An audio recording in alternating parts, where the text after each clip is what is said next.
with the co-pilots, they're going to go and look at all the data your employees have access to and answer questions based on that data. So if you ask like a question like, hey, what does my chief people officer make? And it's in this spreadsheet, the co-pilot's going to see that you have access to it and bring it back for you. If you just focus on email security, just looking at half the problem, not the full Yeah, problem. I wouldn't even say half, right? You're leaving out like what's in Drive, right? Yeah. What's happening with your accounts. That's why we've moved from calling it email security to just workspace security. We've been doing email security the same way for like 30 years. We've always thought about pre-breach with email. We have never really addressed post-breach. You have to protect the data that's at rest in that mailbox. So you don't need to necessarily catch the data in transit anymore. You can just go look at it where it's at rest. How can CISOs separate noise from the signal? Don't just replace like your email gateway with another email gateway. Go and start to think about post-breach protection. If you have been looking at email security, trying to solve that with AI, you're probably seeing only half the picture. I had a great conversation with Rajan Kapoor, who's a field CISO for material security, about how much email security has changed in 2025 thanks to AI. So many connecting parts like your shared storage, things that are supposed to be just productivity applications. The whole workspace has evolved into interconnected with email.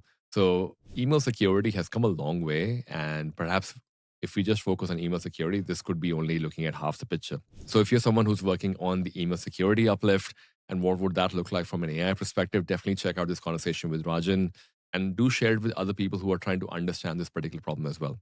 If you are here for a second or third time, I really appreciate your support on hitting the subscribe button, follow button on Apple, Spotify, if that's where you're listening to this episode, or subscribe and follow on the LinkedIn and YouTube channels, if that's where you're watching this video. I really appreciate you taking the quick second to check out that you have followed us. So it means a lot to you that you're supporting the work we do.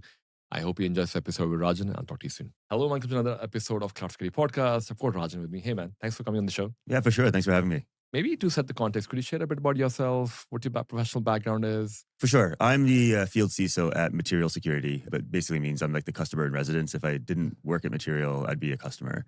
My background is IT and security for 20 plus years. I'm old. I was most recently a director of security at Dropbox and have just kind of been in the industry for a little while. And followed my passion and doing something for the security community now. And one of the questions I've been asking people at Black Hat has been, obviously, now you focus on email security quite a bit. And what is your definition of email security, at least the 2025 version? Yeah. So we've been doing email security the same way for like 30 years. And if you think back to Postini, which was a service that Google acquired 2 decades ago at this point, we haven't really changed much with our approach to it, right? It's like trying to stop the bad things from coming into the mailbox. And then, if a user sees something, let them report it and get it out of the mailbox, right?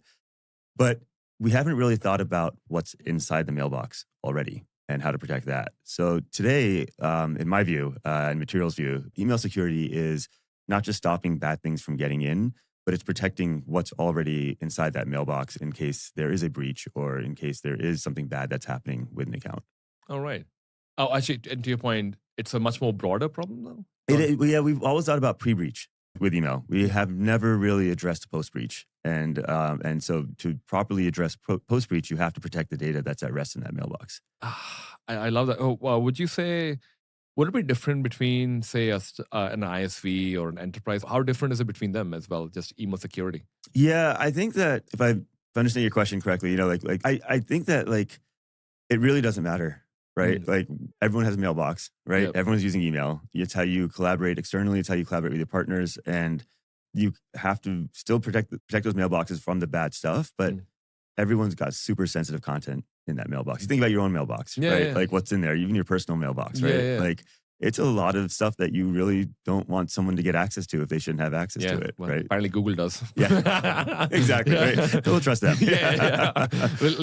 I extend my trust boundary to Google. Exactly. Exactly. Yeah. And so it really doesn't matter what type of organization you are or who you're protecting. They're going to have a mailbox and there's going to be something sensitive in there. Yeah. And so Google Workspace, even though I joke about it, what kind of security challenges does that bring into this email conversation? To your point, these days, email is just not, yes, we were talking about pre-breach or not post-breach, but email itself is quite complex these days. And specifically Google Workspace, why is that? What kind of challenges is it producing for people? Yeah, so this gets into a broader conversation about Google Workspace. So email is just a piece of the pie here, right? Yeah.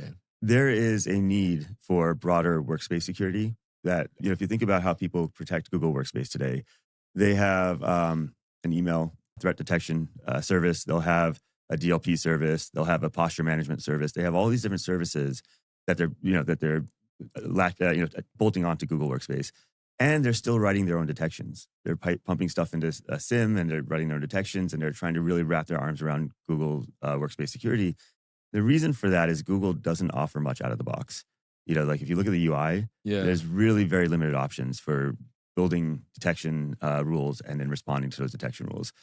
And so what's happening today with Google Workspace, or at least what we're trying to do, is you think about the EDR space, and you think about what CrowdStrike did for like endpoint detection and response. You take a bunch of different apps that you're running on your endpoint. You have a bunch of custom detections that you've written yourselves. Stop doing that. Just collapse it all down into one platform. And so email is very, very much a part of that, but it's not your entire workspace security posture, right? Like you need much more to protect workspace. So actually, to your point, if you just focus on email security, just looking at half the problem, not the full problem. I wouldn't even say half, right? You're leaving out like what's in Drive, right? What's happening with your accounts? Is your posture where it should be? Are you seeing something suspicious happening?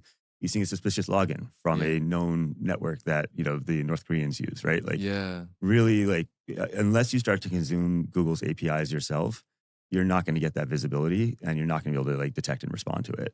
And if you're an organization, you shouldn't have to consume Google's APIs to like protect workspace. Let us do that for you. Is that similar challenges in Microsoft 365 as well? It's similar. Microsoft definitely has more tooling and more checkboxes, levers.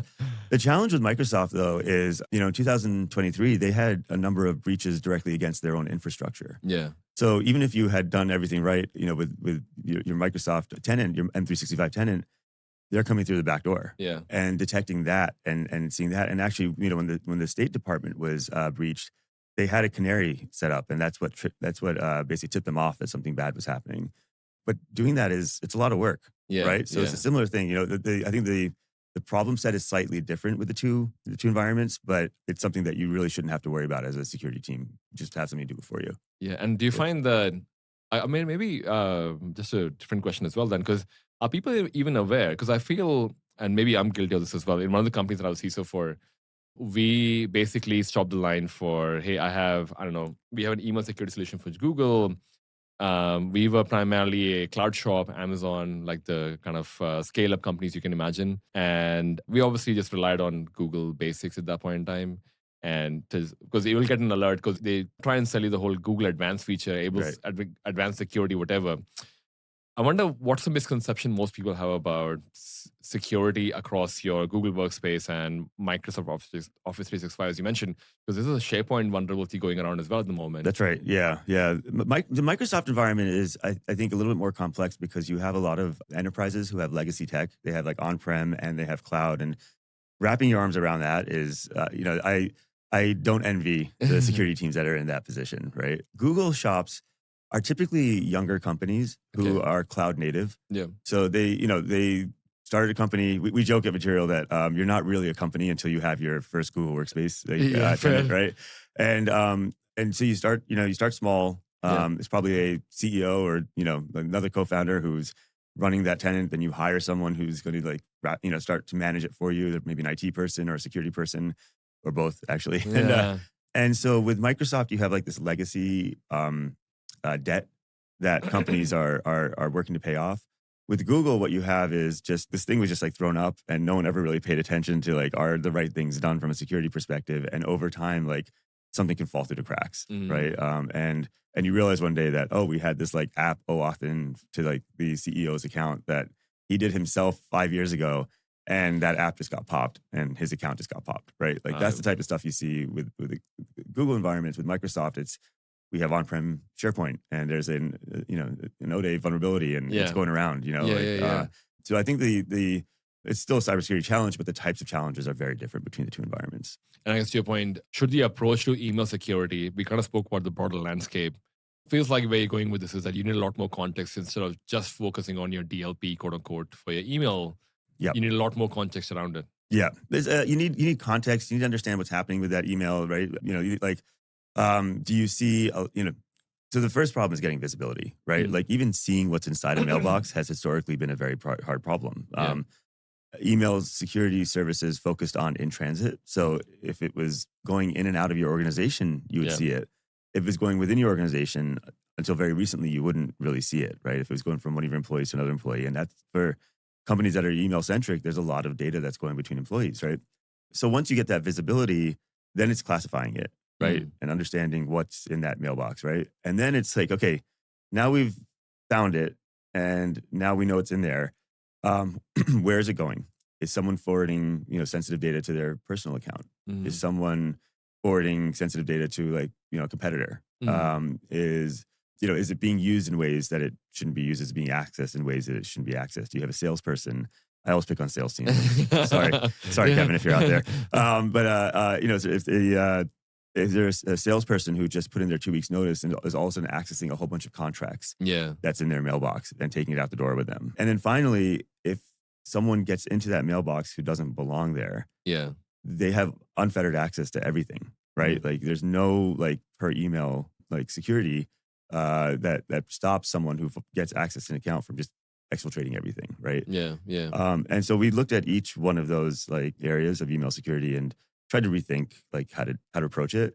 But really, you need to understand what's in there, what's happening with it, and protect it. Because it's not just your email anymore. You have drives, you have chatbots and co-pilots and everything else that's going around as well. Yeah, and that's exactly it. It goes back to what we were talking about earlier. Email is just one piece of this pie, right? Like one slice of this pie. It's then you start thinking about Drive. What's in Drive? How is it being shared? Is there payroll data in a Google sheet that it has a public link attached to it? And what's interesting with, you're talking about co-pilots, right? Yeah.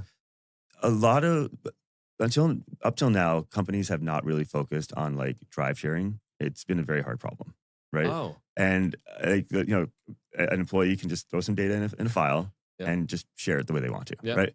With the co-pilots, they're going to go and look at all the data your employees have access to and answer questions based on that data. So if someone in the HR department incorrectly shared payroll data, not with a public link, but just with an internal link, right? The co-pilot's not going to know that like your employee. He's not supposed to know that. And so if you ask like a question like, hey, what does my chief people officer make? And it's in this spreadsheet, the co-pilot's going to see that you have access to it and bring it back for you.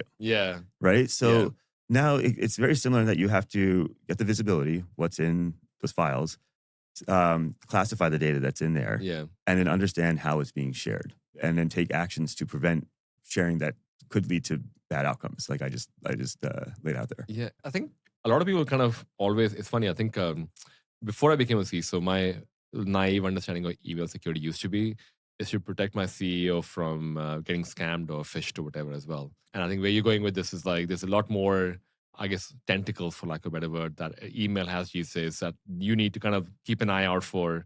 It's not just I guess it is improvement in phishing scams and all of that. Like I don't get emails from Nigerian prince anymore telling me gold, but at least that's a good thing.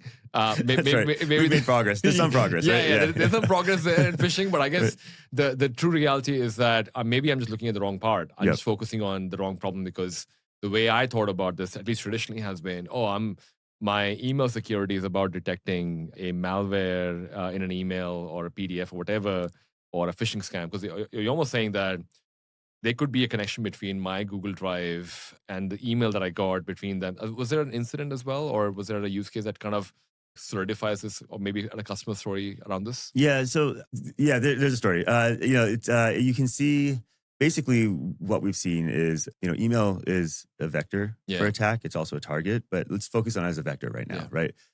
So someone gets an email, they click a link, and they are asked to OAuth, grant an app access to their account by OAuth, right?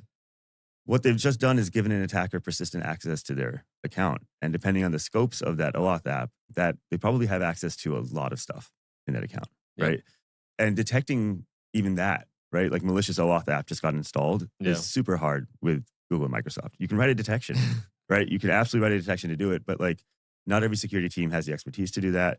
And even if you have the expertise, if you have threat detection engineers on staff, like they should be focusing on like what's important to the company. If you're a finance company, like focus on fraud, focus on account takeovers that are draining money from your employees, things like that. But then you have this OAuth app installed. And now it's exfiltration of files. You see exfiltration of emails, and they're just taking everything they can out of there. And they'll go back and look at it later on. Excuse me. they'll go back and look at it later on. And getting signal on any of that today is really hard. And that's why we've moved from calling it email security to just workspace security, right? It's Okay. it's workspace security, and email security is one part of it, right? And you can't think of it as its own thing anymore Yeah. because, to your point, it is all interconnected. Yeah, I think these days, funny enough, under the banner of productivity, we have linked all of it together. And by the way, I'm not saying it's a bad thing. It's that's how work is done because you're able to collaborate and Right. all of that. I think it's just more the fact that now you just opened up yourself to potentially a bigger threat risk, for lack of a better word. But in the sense that it cannot be managed, it can be managed. It's just being aware of the fact that, hey, now you have Ashish who probably just cared about email security, now has to care about your Gmail, Google Drive, your chat window, chat history, prompt injection inside an email. Right. I don't know. Right.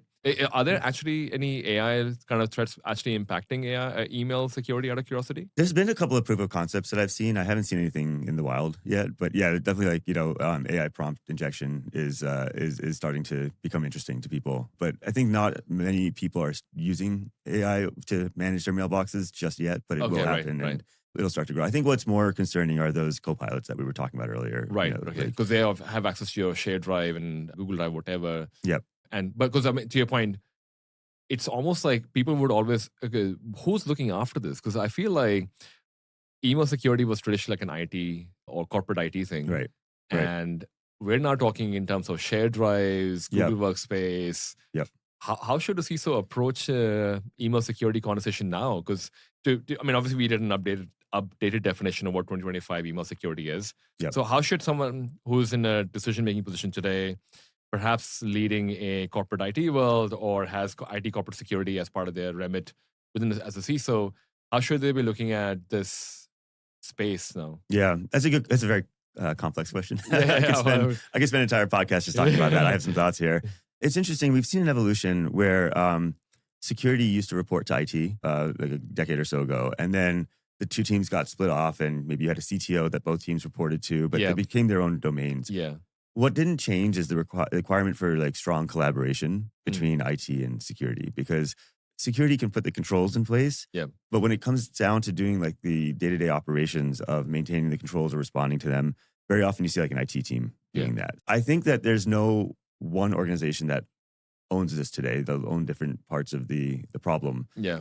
And that's why like putting in place tools that make it easier for the teams to collaborate with each other is important. So, and I'll give you an example of that. If you have a bunch of detections that your security team has written that's firing to your SIM, and then loading off of your SIM, and then they fire off a Jira ticket or some other like support ticket for the IT team. Yeah, you're splitting your team between all of these different tools, and like the IT team doesn't really understand the detections. They can't go and like get more information from the detection itself. They have to go look at your SIM now and like do some investigations themselves, or you have like a security analyst doing investigations, handing stuff over to the IT team. Because the IT team very often are the ones who go and then interact with the end user. They're the ones who have like the right scopes into Google Workspace or Microsoft 365 to take action. And so you end up, you slow down the teams, number one, which is not great when there's something bad happening. You have them jumping between tools, which means a signal could get lost. Yeah. Like going back to the example I gave earlier, they might see like a whole bunch of data leaving their org. Maybe there's a detection for that, but they might miss the fact that an OAuth app got installed, right? Because they're working through different tools. They don't have this one pane of glass that they can see everything in. Yeah. So you have multiple teams, multiple tools. It's going to be a bad time. And so to your point of like how to think about this as a CISO, it's really how do we reduce the friction between these two teams working together? Okay. And the way you do that is reducing the complexity, right? Reducing the number of tools, reducing the manual work that you're doing to get your coverage. Is CASB playing a role in this as well? Like the CASB? And because I feel like a lot of people went down the path of saying, hey, I've got my SIEM for email security, like someone's exploiting data. Yeah. CASB was also another component. So is that also playing a role here in terms of the traditional version of it is not looking into all of this, at least from my understanding? Yeah. So I've been having a lot of conversations. We're here at Black Hat, and I've been having a lot of conversations with CISOs, and CASB has a role to play, or like the network-based security controls have a role to play. But what's interesting is I'm seeing one of the reasons we're able to do what we can do is because APIs exist today, Yeah. right? Every mailbox has an API, every account has an API, Google Drive has an API. And so you don't need to necessarily catch the traffic in transit, right? Or the data in transit anymore. You can just go look at it where it's at rest, right? When we moved to SaaS as a security industry, we lost control of the infrastructure. And that was good because we don't have to like maintain infrastructure anymore and patch stuff. But it was bad because we lost access to the data at rest. And we're finally getting access back to that data at rest. Yeah. And so like the CASBs of the world, I think, came into play because we didn't have access to that data when it was just at rest, right? We had to catch it in transit and we had to see what was happening to it. Oh, right. Okay. And then there was also, CASBs also tell you, can enforce DLP rules and things like that. So there's definitely a role for them. But I think right now what I'm seeing, the trend that I'm seeing is a focus on the endpoint and a focus on the browser and then a focus on API-based security tools. Oh, right. Okay. API-based security tools, browser. And the endpoint. And that's where like security teams are going to start they're putting tooling in place to get visibility into each one of those areas. Because if you think about, okay, endpoint's your laptop, right? Yep. Malware's on there, something weird is happening on there, you want to know, right? Yeah. CrowdStrike is, and their cohort of competitors have like solved that problem, right? The browser stuff is just starting to get solved, right? Because you think about like the browser basically is like another version of an endpoint, right? Everything you do is through a browser today. Yeah. And so getting like better telemetry there, getting better controls, I'm definitely seeing a lot of customers talking about going in that direction. And a lot of CISOs. And then finally, this idea of API-based security is very, very, very nascent. And I'm seeing CISOs just starting to wrap their heads around the fact that, like tools like Material that can now give me access to the data at rest again can give me a completely different way of protecting my data and getting visibility into it that I've lost for like 20 years. And now it's back again. Oh, and to your point, it's back because now we have SharePoint, Google Drive, all that interconnected to my email. So I actually can go back into the data points before. Yeah, and not even just like they're just accounts, right? Like if like we have to pivot from thinking about like the mailbox to thinking about like the account, right? Yeah. So like Rajan at Material.security is a mailbox, right? But then my account has also Drive, it has, MFA settings, it has all, right? So there's an API for like almost every single aspect of the account, right? And you can go and start to consume that. What we do is we take in your settings, we take in your content, right? And we take in your logging. And that's all you need to understand what's happening with an account very broadly, right? So we do that. We just, so it is very, I know we're talking about email security, but it really is just this like very like edge of like protecting the entire account. And the CISOs, I think, are starting to realize that they need to think beyond email security and think about the broader like workspace environment. It's a holistic picture then. Yeah, a more holistic picture and a more holistic like view of the account. So I guess what should CISOs be looking out for? Because I almost feel that there is a version where you would have people who would want to separate the noise from the signal. And based on what you're seeing, I concur on the browser security part as well, the API security part as well. The world is evolving, whether it's AI or not AI, it's evolving. How can CISOs separate noise from the signal when they're making everyone has an email security solution today. Yep. So it's like, what if they are thinking of an uplift for whatever the new AI threat or whatever the threat may be? How can you separate the signal from the noise based on what you're seeing? Yeah, that's always been a difficult thing in the security industry specifically. There's always a lot of solutions out there that claim to do things that then you put them in place, and when they're actually deployed, you're like, okay, this isn't what I was expecting. I think honestly, the easiest way to separate the signal from the noise is talk to your peers, see what they're using. Right, that's always been a source of great information in the security industry. In fact, when I was a buyer, I wouldn't buy a thing without talking to one of my friends and finding someone who had used it first. Yeah. And then the second is like really start to think about the problem set differently. Pivot away from just email, for example, whatever you're thinking of, like whatever domain you're thinking of, think about it differently, and then restructure your proof of concepts with your vendors to not just look for traditional security controls anymore. Look for the newer stuff. Look for stuff that actually, don't just replace like your email gateway with another email gateway, right? Like go and start to think about post-breach protection. Start to think about, if you think about browsers, think about like DLP in the browser itself, right? And like controlling data in and out of that browser. Start to think about the problems differently, and then make sure that the way you're testing the application it covers all of that, right? Fair. I mean, those are the technical questions. I've got 3 fun questions for you as well. Let's do it. All right. First one being, what do you spend most time on when you're not trying to solve the email security problems of the world? My coworkers are so tired of hearing about this. Oh. During the pandemic, I went down a very deep rabbit hole for automating my home. Okay. And I just tinker and automate, and like I love my environment to respond to me, and me not to have to respond to my environment. So I don't want to touch a light switch. If I'm going to the bathroom in the middle of the night, I want the lights to just come on a little bit, and if it's the middle of the day, I want them to come on all the way, right? So I just spend a lot of time automating my home. Wait, so are you also someone who's basically replaced your the key lock into like one of those... Like a smart lock, yeah. Is that a fingerprint or one of those ones? No, it's just, we're at DEFCON. It's about to be DEFCON, so I don't want to give too much information. Fair. No. It's a smart lock for sure. Because I find like, and maybe the reason I said that is because in my previous home, I had one of those, and my wife and I would always have this challenge of, should we still carry a key in case the battery dies? Yep. Yeah. Always carry a key in case the battery dies. That's, you need to like always have like a manual like backup, right? Yeah. But it is, yes, my phone, right? As I walk up, it detects my phone, unlocks the door, and I walk in. Because I feel like people can do that with their cars and stuff as well. It's starting to get there, Yeah. I think a friend of mine, he's CISO as well. I think the way it works for him is the moment his car drives into the driveway, lights turn on, exactly. Music turns on. I'm like, holy shit, man! How far have you gone? Love it. He said, no, I like a certain environment when I walk into my house. I'm like, okay, fair. Yeah, it's great. And then because I have motion sensors everywhere, I don't have to yell at my kids about leaving the lights on. The lights go off automatically, right? It's great. Oh, actually, yeah, fair. I mean, I was gonna say, I think because a lot of people have that challenge where like, why are you leaving your lights on? And like, okay, fair. I mean, and and the second question, what is something that you're proud of that is not on your social media?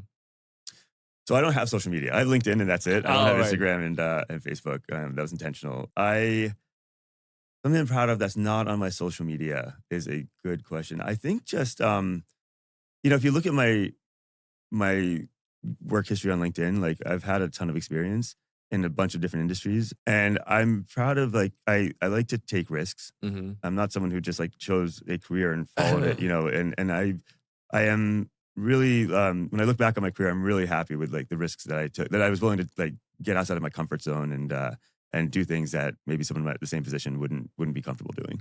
That's awesome. And final question, what's your favorite cuisine or restaurant you can share with us? All right, the cheesy answer is my mom's cooking is my favorite cuisine. But we'll make sure she hears the episode. Exactly.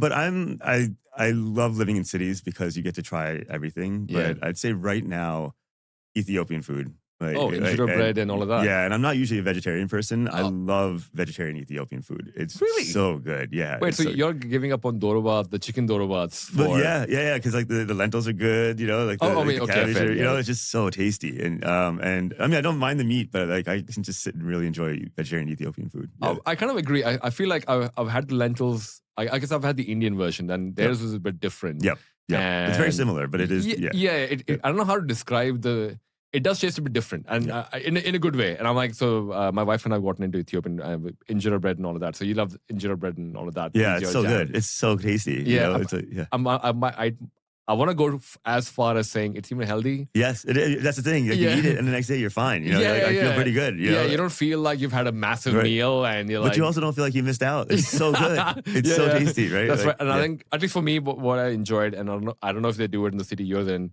If you are a couple or a family, they give you one big plate to share. 100%. Yeah, my daughters will sit down, we'll get like the meal for 4 and just like, you pick away at it. It's I think again, we can talk about food forever. I'm going to hold myself there. Where can people find more information on material security and connect with you as well? Yeah, for sure. Head over to material.security. So material.security, you'll find us there. We do something very interesting for the security industry. We actually put our pricing on our website so you can get an idea. Oh, we transparent there. Just put it up, right? Like why? And we tell you what you get. We have a couple ways that we bundle this. And then you can find me on LinkedIn. You can email Rajan at material.security. But don't be shy. Find me. I'd love to talk about this. I will put the links in the show notes. But dude, thanks so much for doing this on the show. Thank you for answering the questions as well. I enjoyed the conversation. Yeah, thank you for having me. I really appreciate being here. No problem. Thank you everyone for tuning in as well. See you next time. Thank you so much for listening and watching this episode of Cloud Security Podcast. If you've been enjoying content like this, you can find more episodes like these on www.cloudsecuritypodcast.tv. We are also publishing these episodes on social media as well, so you can definitely find these episodes there. Oh, by the way, just in case there was interest in learning about AI cybersecurity, we also have a sister podcast called AI Cybersecurity Podcast, which may be of interest as well. I'll leave the links in the description for you to check them out. And also for our weekly newsletter, where we do in-depth analysis of different topics within cloud security, ranging from identity, endpoint, all the way up to what is the CNAP or whatever a new acronym that comes out tomorrow. Thank you so much for supporting, listening, and watching. I'll see you next time.